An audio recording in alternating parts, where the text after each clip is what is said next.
Que ta sainteté se manifeste à mes yeux. Oh, Shaddai, sois pour moi. Nous avons le Seigneur qui est avec nous. Et c'est lui, Jésus, qui a ôté les voiles dans nos vies. Donc, si les voiles sont ôtés à nous, Jésus veut dire que pour nous, pour vous et moi, il y a des réalités importantes qui étaient inaccessibles, maintenant qui sont accessibles par le ôtement du voile. Les réalités que tu ne connaissais pas, le Seigneur a mis ça à votre disposition par le ôtement du voile. Et Jérémie 33, 3 le confirme. Il dit, invoque-moi, je te répondrai. Je te révélerai des réalités importantes et les réalités inaccessibles, que les réalités que tu ne connaissais pas. Et par le voile ôté, le Seigneur a fait que vous et moi, nous puissions être des personnes qui n'ont pas de choses inaccessibles.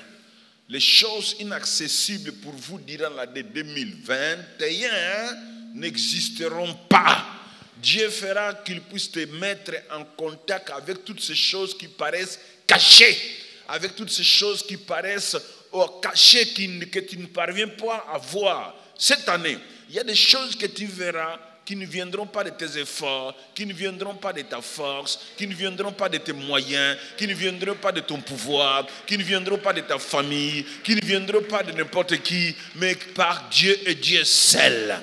Je m'adresse à quelqu'un. Cette année, il y a des choses accessibles à votre vie, pas par tes efforts, mais par ce que Dieu va faire dans votre vie. Acclame le Seigneur pour dire Amen. Gloire au Seigneur. Alors c'est pour cela, je voulais vous donner 1 ou 2 minutes de revendication, de dire, moi le vol a été ôté, donc il n'y a plus de choses inaccessibles pour moi. Tout ce qui paraît inaccessible, je les appelle à devenir que je puisse avoir accès à cela. Quel est mon temps d'amen? Alors je voulais que vous teniez debout et prier, dire Seigneur, je revendique les dévoilements. Je revendique les dévoilements.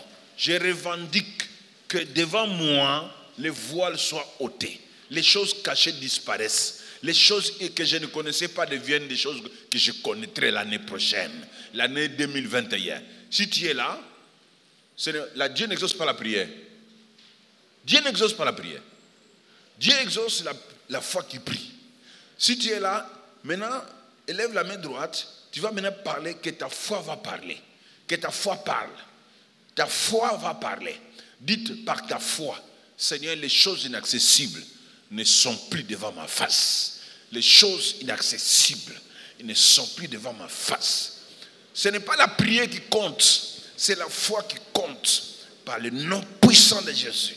Je revendique que tout ce qui est caché pour mon frère, tout ce qui est caché pour ma soeur, tout ce qui était inaccessible dans sa vie, tout ce qu'il ne pouvait pas voir avec l'œil humain, tout ce qu'il ne pouvait pas voir avec l'œil humain, Seigneur, nous le croyons que chacun de nous va commencer à vivre ta main puissante et ça serait accessible à nos vies.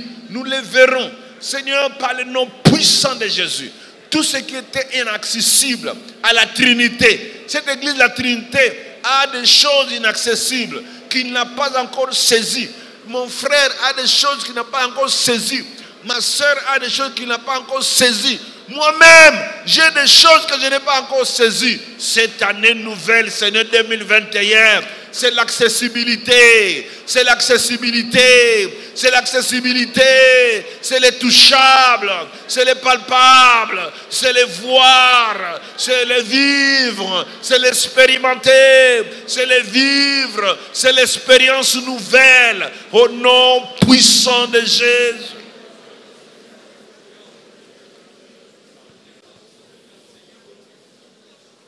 Amen. 2 Corinthiens 3. Dieu n'exauce pas la prière. Jamais. Dieu exauce la foi qui prie. La foi. Dieu n'a pas besoin de bonnes œuvres. Dieu a besoin de la foi qui fait de bonnes œuvres. Puisque les bonnes œuvres sans la foi sont les œuvres mortes. Les œuvres vivantes sont les œuvres qui se font par la foi. La foi qui gêne. Dieu n'a pas besoin de gêner. Dieu n'a pas besoin de votre gêne. Dieu n'en a pas besoin. Il a besoin de la foi qui peut gêner. Nous tous qui, les visages découverts, contemplons comme dans un miroir la gloire du Seigneur, nous sommes transformés à la même image, de gloire en gloire, comme dans le Seigneur, l'Esprit. Seigneur, bénis ta parole dans nos cœurs, c'est là pour nous faire du bien. Je voulais parler sur l'escalade sans voile de l'année 2021. Escalader 2021 sans voile. Grimper le 2021 sans voile. Monte les escaliers de 2021 sans voile. Et ici, je voulais simplement parler que le Seigneur est en train de nous dire la gloire qu'il accorde aux chrétiens, à ceux qui ont confiance en Jésus, est infiniment meilleure et bien plus durable que celle qu'il a accordée à Moïse. La gloire que nous avons aujourd'hui dépasse la gloire que Moïse avait eue. Dans durabilité. Parce que la gloire que nous avons est très durable. La gloire de Moïse était passagère. Et Paul nous dit, nous tous que nous contemplons, on contemple avec un esprit libre. Un esprit libéré. On contemple avec le dévoilement. Quand on est en train de regarder Dieu, quand on est en train de prier Dieu, on prie sans masque. On prie sans voile. Donc, nous qui prions aujourd'hui, nous avons des prières meilleures que les prières de Moïse. Parce que quand Moïse priait, il montait devant Dieu, il enlevait le voile. Et quand il descendait, il mettait le voile. Mais nous, que ce soit devant Dieu, que ce soit devant les hommes, nous sommes toujours dévoilés. Notre visage dévoilé. Il n'y a plus de voile dans votre vie. Il n'y a plus de voile dans vous et en moi. Dans toute personne qui a cru en Christ, le voile est ôté. Que ce soit devant Dieu, devant les hommes. Et cela, c'est pour nous amener à une vision, à la ressemblance, à la transformation, à l'image de Christ. Donc voilà ce que Dieu poursuit. Dieu veut que nous soyons semblables à Christ. Moïse a cherché ça dans la prière. Dieu, fais-moi voir ta gloire. Dieu, fais-moi voir ta gloire. Dieu lui a montré que le dos. Dieu ne l'a jamais montré la face. Moïse avait vu le dos de Dieu. Mais nous n'avons pas besoin de dos de Dieu. Nous avons vu la face du Seigneur par Jésus-Christ. Quand quelqu'un voit le dos, il va lui dire que c'est fini pour la loi. C'est le début de la gloire. C'est fini pour la loi. C'est le début de la grâce. C'est fini pour la loi. C'est le début de la grâce. Dieu lui montre le dos pour dire, Moïse, regarde mon dos. C'est-à-dire que ta loi n'aura plus de pouvoir. Il y a une grâce qui arrive. Et cette grâce-là, c'est vous qui l'avez expérimentée. Cette grâce-là, c'est nous qui avons l'expérimenté. Cette grâce-là, Moïse ne l'a pas expérimentée. Donc nous sommes dans un monde merveilleux. Quelqu'un m'entend pour dire Amen. Donc montons. Moïse a grimpé cette montagne de Mont Sinaï. Il est allé dans les grottes pour chercher la présence de Dieu. Il est allé dans les grottes, dans les pierres, sous les pierres. Il s'est caché là-bas. Dieu, tu es où? Moïse voyait que les pierres, les grottes. Ah, mais toi, tu ne vois pas les grottes. Parce que ton Dieu est un Dieu vivant. Il est présent, il est puissant. Et il te fait voir sa gloire. Quelqu'un m'entend pour dire Amen. Quelqu'un peut dire Amen. Donc, aller devant le Seigneur sans voile, ça signifie quoi? Oh mon Dieu. Aller devant le Seigneur sans voile, ça signifie simplement reconnaître que Dieu est une présence vivante et personnelle. Reconnaître que Dieu est une présence vivante et personnelle. Dieu n'est pas seulement pour toi, c'est mon Dieu. Moi, je l'ai pris de manière personnelle, mon Dieu. Je n'ai pas besoin de savoir que tu es là ou tu n'es pas là. Que tu sois là, que tu ne sois pas là. Quand moi j'ai pris mon Dieu, ça ne te concerne pas. Tout ce que moi j'ai fait devant mon Dieu, ça ne te concerne pas. Tout ce que je sens devant mon Dieu, ça ne te concerne pas. Tout ce que je vis devant mon Dieu, ça ne te concerne pas. Laisse-moi, si je dois me rouler par terre, je suis devant mon Dieu. Ça ne te concerne pas. Parce que Dieu est personnel. Quelqu'un m'entend pour dire Amen. Donc, aller devant le Seigneur sans voile, c'est la liberté. La liberté, c'est la liberté qui montre que rien n'est caché entre toi et Dieu. Rien n'est caché entre moi et Dieu. Entre toi et Dieu, il n'y a plus de cache-cache. Tout est dévoilé. Tout est nu. Entre toi et Dieu, il n'y a pas de choses qui sont cachées. C'est pour cela que quand tu es en train de prier, il faut faire prier, revendiquer du Seigneur. Il n'y a rien de choses qui sont cachées entre toi et moi. C'est pour cela que tout ce que je ne comprends pas, tout ce que je ne connais pas, doivent devenir dévoilés. Quelqu'un m'entend pour dire un grand Amen. Donc, prier Dieu sans voile, c'est vivre entièrement Dieu, c'est aller dans la ressemblance de Jésus qui va se manifester dans votre vie. Donc, avoir le visage dévoilé, oh mon Dieu, avoir le visage dévoilé, avoir un visage sans voile, c'est le début du processus. C'est le début du processus du changement. C'est le début du processus de transformation. C'est le début du processus de vivre une nouvelle vie. Parce que la nouvelle vie ne commence pas avec un visage voilé. La nouvelle vie commence avec un visage dévoilé. La nouvelle vie ne peut jamais commencer avec un visage avec des choses cache-cache.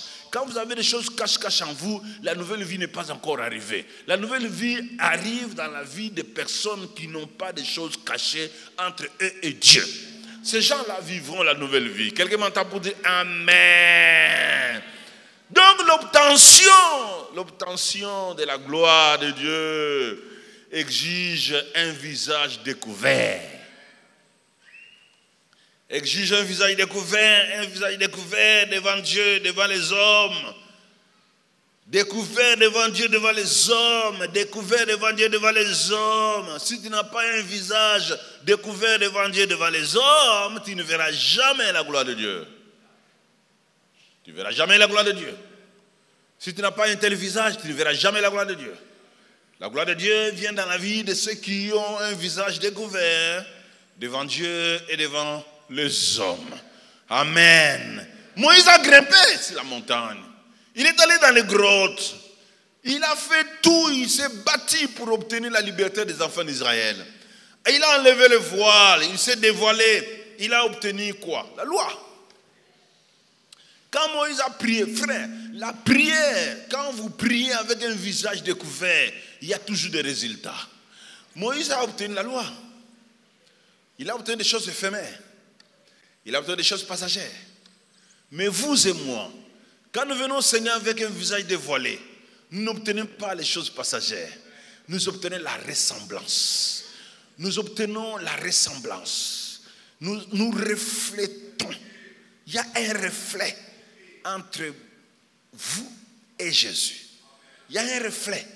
Moïse a dit que la loi, pour vous, ce n'est pas la loi. Pour vous, c'est la ressemblance. Ressembler à celui à qui tu parles. Quelqu'un m'entend pour dire Amen. C'est pour cela, frère, si tu veux obtenir ces choses, tu dois faire 3 choses. Moïse a fait ça, mais c'est de manière éphémère. Et nous le faisons en Jésus avec force. 3 choses que tu dois faire. Première chose que tu dois faire.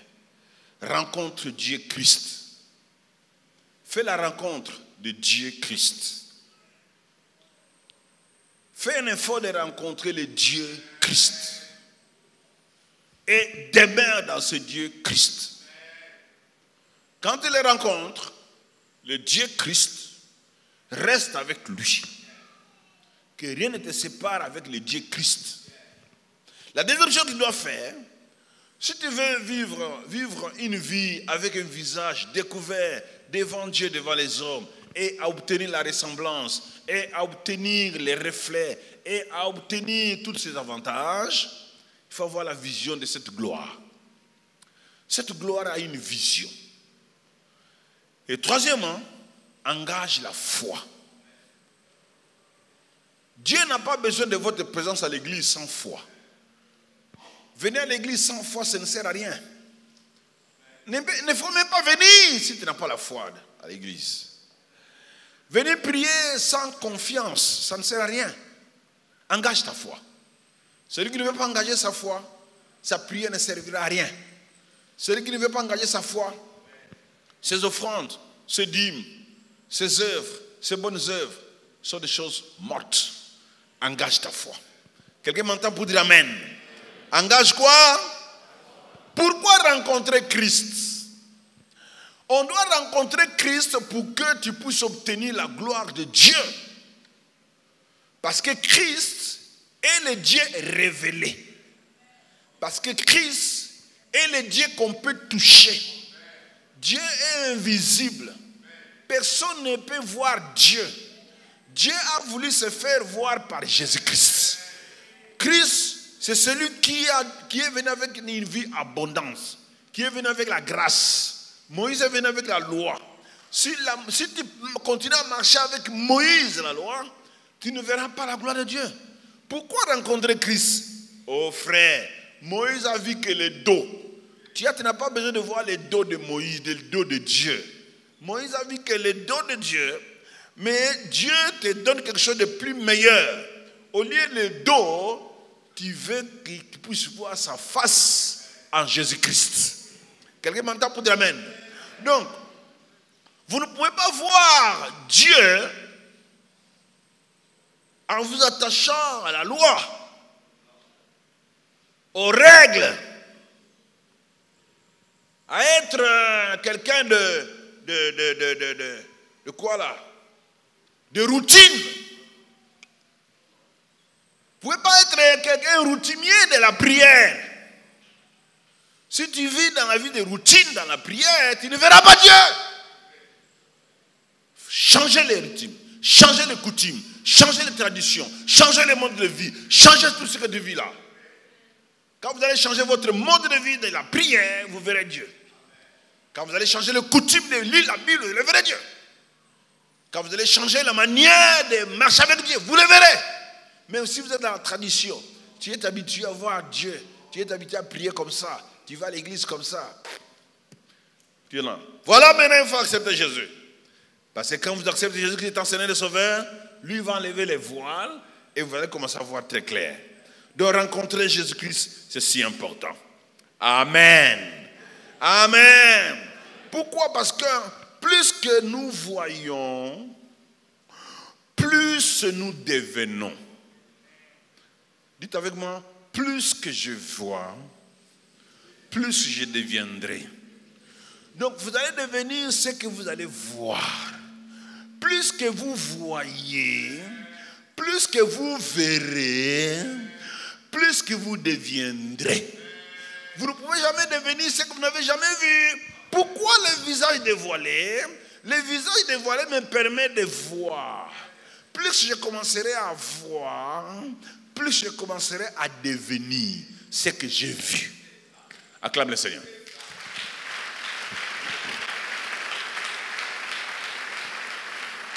Oh frère, c'est merveilleux d'accepter Jésus dans la vie étant Seigneur et Sauveur. C'est fantastique parce que plus que vous allez commencer à voir la main de Dieu dans votre vie, plus vous allez commencer à être transformé à l'image de celui que tu pries. Sinon, cette série sera difficile. Non, plus que tu vas prier avec foi, plus vous allez devenir comme lui. Plus que tu vas les rassembler, plus que tu auras un visage rayonnant, plus que tu vois la Dieu dans ta vie, plus que ta vie va changer, plus que tu vas les rassembler, plus que tu vas rayonner. Et je parle à quelqu'un.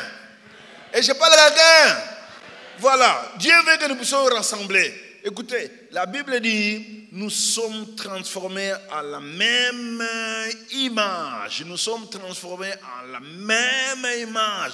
Quelle image? Ce n'est pas l'image de ton père, l'image de ton frère, de ton pasteur, de ton église, de ta famille, de ton pays. L'image de Jésus-Christ. Et vous serez transformés à la même image. Donc, l'image de Christ serait ton image. J'aspire à ça. L'image de Christ serait ton image. Donc si quelqu'un veut voir Christ, il te regarde. Quand il te voit, il dit, hey, Jésus, tu es comme Jésus. Tu es comme Jésus. Ressembler à quelqu'un, c'est avoir des traits communs avec quelqu'un. Avoir les traits, les mêmes traits. Et on va commencer à voir les traits de Jésus en toi. Papa, ceux qui disent que ça la vie n'a pas été, ils ont problème de te connecter avec Jésus. Les gens doivent voir les traits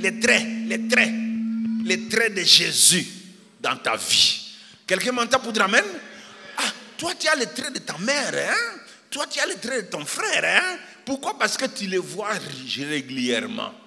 Vous avez déjà entendu que les gens qui se sont mariés après Kokanaga? Pourquoi? Parce que plus qu'ils se voient, plus qu'ils se regardent, plus qu'ils sont ensemble, plus ils se ressemblent. Plus que tu vas commencer à voir Jésus, plus que tu vas commencer à les regarder, plus que tu vas vivre avec lui, plus que tu serais comme lui. Plus tu serais comme lui. Plus tu serais comme lui. Donc il faut accepter Jésus dans ta vie comme Seigneur et Sauveur. Et nous allons contempler, c'est-à-dire voir, les regarder continuellement dans un miroir. Comme si tu vois que... Donc, oh mon Dieu, quand tu vas dans le miroir, tu te regardes, tu vois, hey, Jésus est comme ça. Jésus est comme ça. Ah, Jésus, c'est très là. Ah, Jésus, tu as ses cheveux. Ah, donc tes cheveux sont les cheveux de Jésus. Quelqu'un m'entend pour dire amen? Oh, ma soeur, mon frère, est-ce qu'il m'entend? Quand tu vas aller au miroir, le visage que tu verras là, c'est le visage de Jésus-Christ. Va te mirer aujourd'hui. Va te mirer. Devant le miroir, tu te mets là. Tu regardes le miroir. Le visage que tu verras dans le miroir, c'est le visage de Jésus-Christ. Tu dis, ah, je suis comme Christ. Acclame le Seigneur. Je suis devenu comme Christ. Ah, c'est contempler, c'est face à face. C'est considérer attentivement Jésus. C'est vous appliquer ton esprit et à observer les réalités très très bien de Dieu. C'est l'adoration. C'est la prière de l'admiration. Quand tu es en train de prier, tu admires comment Dieu est bon. Tu admires sa beauté. Oh, merveilleux Seigneur. Dieu, tu es très, très beau. Donc tu auras l'admiration. Tu auras la confession de Dieu. Tu vas commencer à contempler Dieu avec confiance. Et tu vas vivre une vie de gloire en gloire. Plus que tu vas voir, plus que tu vas te ressembler à lui. Amen. Quelqu'un m'entend? Est-ce que quelqu'un m'entend? Qui veut se rassembler à Jésus? Si tu veux te rassembler à Jésus, il faut toujours les voir. Si tu évites de les voir, tu ne vas jamais les rassembler. Pour les voir, c'est par la foi qui prie, par la foi qui gêne, par la foi qui pose de bonnes œuvres, la foi qui marche. On voit Dieu que par la foi qui prie, la foi qui gêne, la foi qui donne, la foi qui est attentif, la foi qui est attentif, pas l'empathie, pas l'indifférence, mais la foi qui voit. Là, tu verras Dieu. Tu vas quitter ce monde, Kabelanga, Sombelanga, Nzambe, Sunganga, tu vas quitter ce monde-là. La deuxième chose, si tu veux voir Dieu, je vais aller vite, c'est la vision. Moïse cherchait une vision en montant sur la montagne avec un visage dévoilé. Il cherchait une vision pour son peuple. Son peuple était en Égypte. Son peuple était maltraité. Son peuple était esclave. Son peuple n'avait pas la vision. Son peuple ne savait pas où il devrait aller. Moïse monte sur la montagne. Il dit, Seigneur, donne-moi la vision du peuple d'Israël. Qu'est-ce que toi tu veux pour ces gens ici? Qu'est-ce que toi tu veux pour ce peuple? Dieu lui donna les 10 commandements, la loi. Dans la loi, on explique comment gouverner le pays. La loi explique comment manger. La loi, parce que frère, il y a des maladies que tu souffres parce que tu manges très mal bouffe. Dieu nous a donné la première nourriture des choses crues.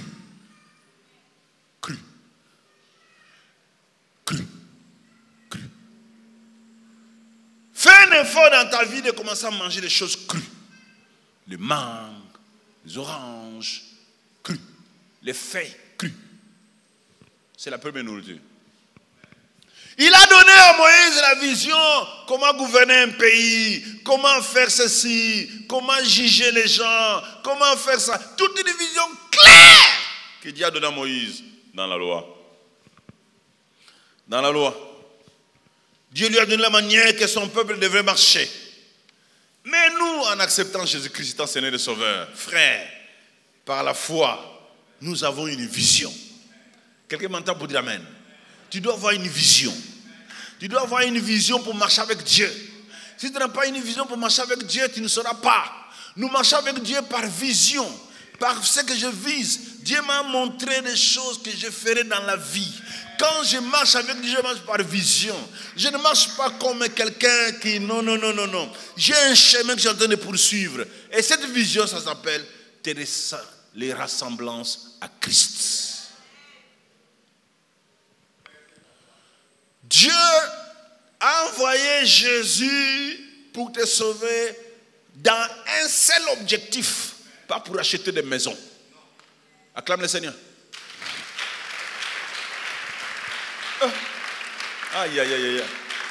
Acclame le Seigneur.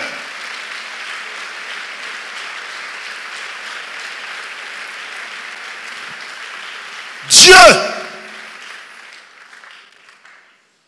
L'objectif, la vision qu'il a pour toi et pour moi, ce n'est pas acheter des maisons. Ce n'est pas acheter des costumes. Ce n'est pas aller en Europe. Ce n'est pas des mariages. De nous ressembler à son Fils. La seule vision. Être comme Christ. Alors quand tu es en train de marcher sans cette vision-là, quand tu es en train de manger sans cette vision-là, quand tu es en train de t'habiller sans cette vision-là, quand tu es en train de travailler sans cette vision-là, quand tu es en train de gagner l'argent, de dépenser de l'argent sans cette vision-là, tu es hors. Nous recevons la vision, les ressemblances à Christ, de gloire en gloire. Quelqu'un m'entend pour dire Amen. La vision que nous avons reçue, ça s'appelle la progression dans la foi. Progression dans la foi. Grimper au fur et à mesure dans la foi. Que ma foi grimpe, que ma foi escalade, que ma foi prendre des escaliers, que ma foi va de mieux en mieux. La progression dans la foi, dans la gloire. Vous devez avancer dans la foi, mon frère. Avance dans la foi, par la foi. Monte dans la gloire, au travers de la gloire. Parce que la foi première donnera la deuxième foi. Alimente la foi qui va arriver. Montez foi par foi. Gloire en gloire. La gloire première que j'ai reçue amènera la deuxième gloire.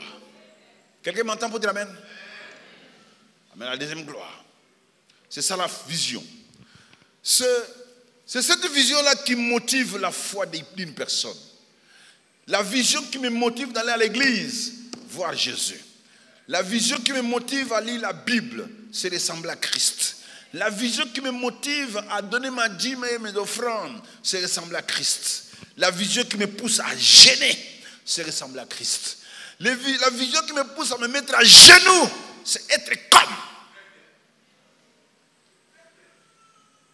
Si tu n'as pas cette vision ici, tu auras une autre vision. La vision de chercher l'argent, la vision de chercher des mariages, la vision de chercher à mettre au monde, la vision de chercher à voyager, la vision de... Cette vision sont des choses éphémères. Moïse a eu ça au travers de la loi. Mais il n'est même pas entré. Il n'est même pas entré. Quelqu'un m'entend pour dire amen? Quelqu'un m'entend pour dire amen? Mais la foi donne ces choses. La foi donne la maison, la foi donne les mariages, la foi donne le travail, la foi donne ceci, la foi donne ces choses, la foi donne ça. Parce que notre esprit humain et notre corps sont liés. Tu ne peux pas séparer les besoins du corps aux besoins de l'esprit. Quand le corps est en train de souffrir, l'esprit va souffrir. Quand l'esprit souffre, le corps va souffrir. Quand le corps est malade à l'hôpital, l'esprit est où?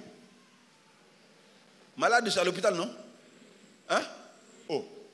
Si ton corps est malade, ton esprit serait aussi à l'hôpital. Donc, y compris ton esprit, y compris ton corps, tous vous souffrez. Quelqu'un m'entend pour dire amen? Mais la foi libère, nous donne ces choses pour équilibrer la vie de l'esprit. Donc nous l'obtenons ça par la foi pour que l'esprit soit à l'aise. Dieu nous donne ces choses pour que l'esprit que nous avons en lui soit à l'aise. Pour que l'esprit qu'il nous a donné vive tranquillement.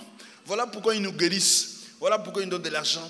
Voilà pourquoi il pourvoit nos besoins. Voilà pourquoi. Mais il ne pourvoit pas nos besoins pour nous. Il pourvoit à nos besoins pour que l'esprit de chacun de nous l'adore. L'esprit de chacun de nous les cherche. L'esprit de chacun de nous les contemple. Les besoins du corps et les besoins de l'esprit humain sont liés. Sont liés. Amen. Quelqu'un m'entend pour dire amen? Donc, je voulais dire ceci, c'est que nous sommes motivés par la vision. Nous sommes motivés par la vision. La vision, c'est progresser. C'est aller avec Dieu. Progresser la foi pour qu'il progresse. La foi est progressive. Vous devez refuser d'être coincé dans la vie. Si tu te sens coincé quelque part, dis non. Moi, je ne suis pas là pour être coincé. Ma vie n'est pas là pour être coincée. Ma vie est là pour avancer. Avancer, progresser. C'est pourquoi vous réclame votre progrès. Réclame votre progrès par la foi. Quand tu es en train de prier, réclamez, ne pleure pas, ne pleurniche pas, réclame. Dieu, tu m'as sauvé en Jésus pour que j'avance. Dieu, tu m'as sauvé en Jésus pour que je progresse. Que ma foi progresse.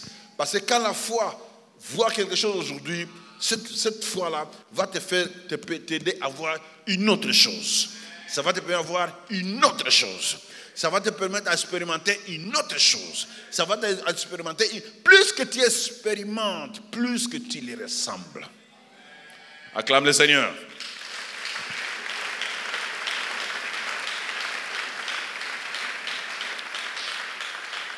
Je voulais terminer pour vous demander d'engager votre foi. Il est si important dans la vie d'engager la foi. D'engager la foi. Nous sommes dans un monde pourri. Nous sommes dans un monde corrompu. Nous sommes dans un monde détruit. Nous sommes dans un monde sous le pouvoir du diable. Si tu veux vivre dans ce monde sous le pouvoir du diable, la plus grande chose qu'il te faut pour vivre, c'est l'engagement par la foi. Engage ta foi. Quelqu'un m'entend pour dire amen. La foi est un engagement durable de la confiance. Donc tu engages ta foi. Donc tu mets la confiance déterminante. Peu importe les pressions. Tu auras pression de maladie, tu auras pression de manque d'argent, tu auras pression de ceci, tu auras pression de cela. Il y a des choses qui vont te faire pression pour que tu lâches. Les choses que tu n'as pas vont te faire pression que tu lâches. Tu auras pression à gauche, à droite, tu auras pression de ce que tu n'as pas, tu auras pression de maladie, tu auras pression de manque d'argent, tu auras pression. Ça sont des pressions pour que tu lâches. Ne lâche pas. Tiens bon dans la foi. Quelqu'un m'entend pour dire amen. Tiens bon. Ah, je sais que tu me fais pression pour que je lâche Dieu au travers de ces problèmes. Mais laisse-moi te dire, je vaincrai. Laisse-moi te dire, je vaincrai. Je sais que tu fais pression. Je sais qu'il y a pression. Le monde te fait pression pour ce que tu n'as pas aujourd'hui. Il te fait pression pour que tu lâches. Mais dis à ce monde-là, je te vaincrai. Parce que Jésus t'a vaincu. Il a posé la question à ses disciples dans Luc 8, 25. Le Seigneur les a demandé, où est votre foi?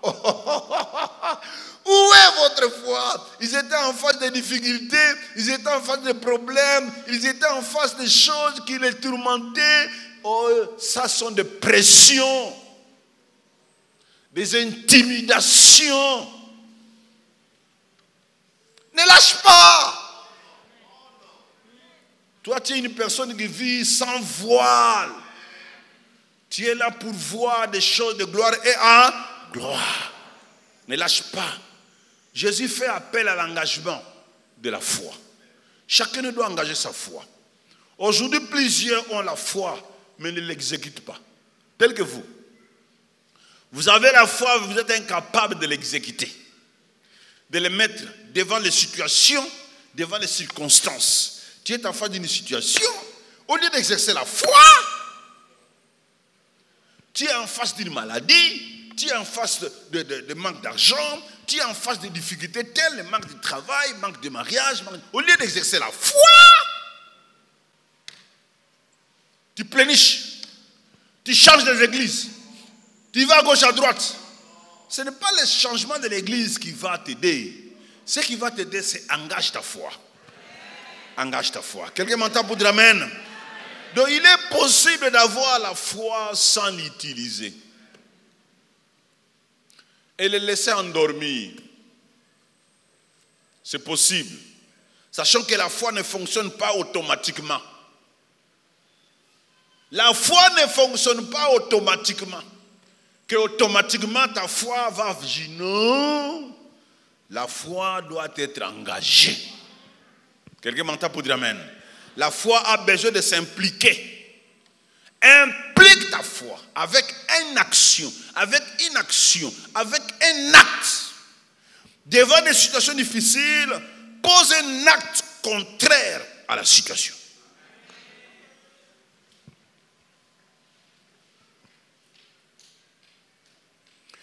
Devant un problème qui te tracasse, qui te déstabilise, qui t'intimide, qui te fait pression, posez des actes contraires à ce problème-là.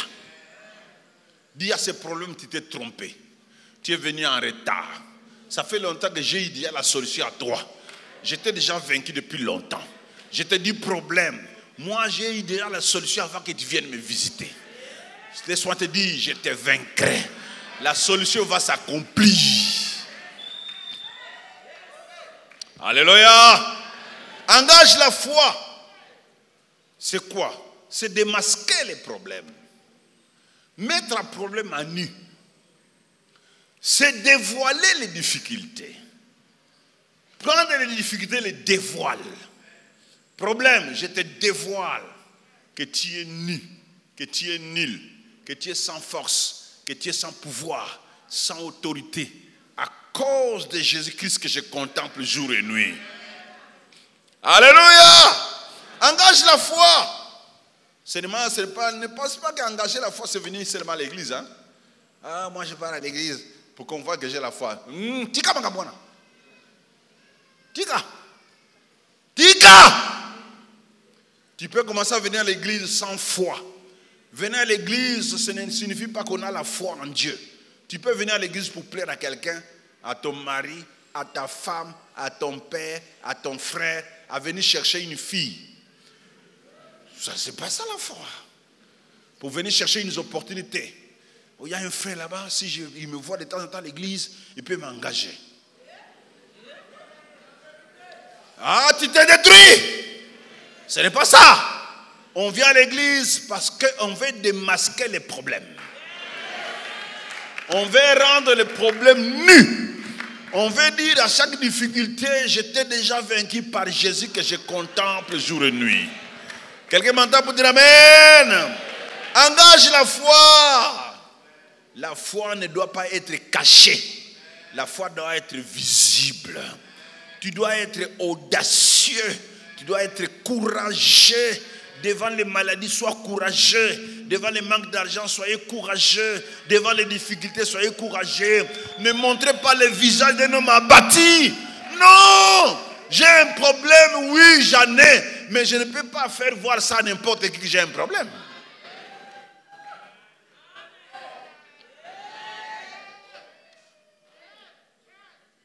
Je ne peux pas. Devant n'importe qui dire j'ai un problème. Ah, tu me vois là, je souffre, ça ne va pas, vraiment. Depuis que j'ai commencé à prier, rien ne tient dans ma vie. Ciao, nana. On engage la foi. Quelqu'un m'entend pour dire Amen? Hein? On fait quoi? On engage la foi. Frère, l'exercice de votre foi, malgré la pression. Exercez la foi malgré la pression. Malgré des pressions. Il y aurait toujours des pressions. Le diable est là pour faire pression, fait que tu lâches Dieu. Le monde, c'est un ennemi du chrétien. Il va commencer à te faire pression pour que tu lâches Dieu. Le désir de la chair, c'est l'ennemi du chrétien. Il va te faire pression de l'impudicité pour que tu lâches Dieu. Il va te faire pression du vol, du détournement, du mensonge, pour que tu ne marches pas conformément à la foi. Parce que la foi ne ment pas. Quelqu'un m'entend? Un homme de foi est véridique. Un homme de foi est sincère. Un homme de foi est fidèle. Quand tu commences à mentir pour obtenir quelque chose, manque de foi. C'est le manque de foi qui pousse quelqu'un à mentir pour obtenir. Parce qu'il dit que si je marche dans la vérité, ça c'est manque de foi. Aujourd'hui, par le nom puissant de Jésus-Christ, ça tombe. Que ça puisse tomber. Quelqu'un m'entend? Que cela puisse tomber. Tenez-nous debout s'il vous plaît.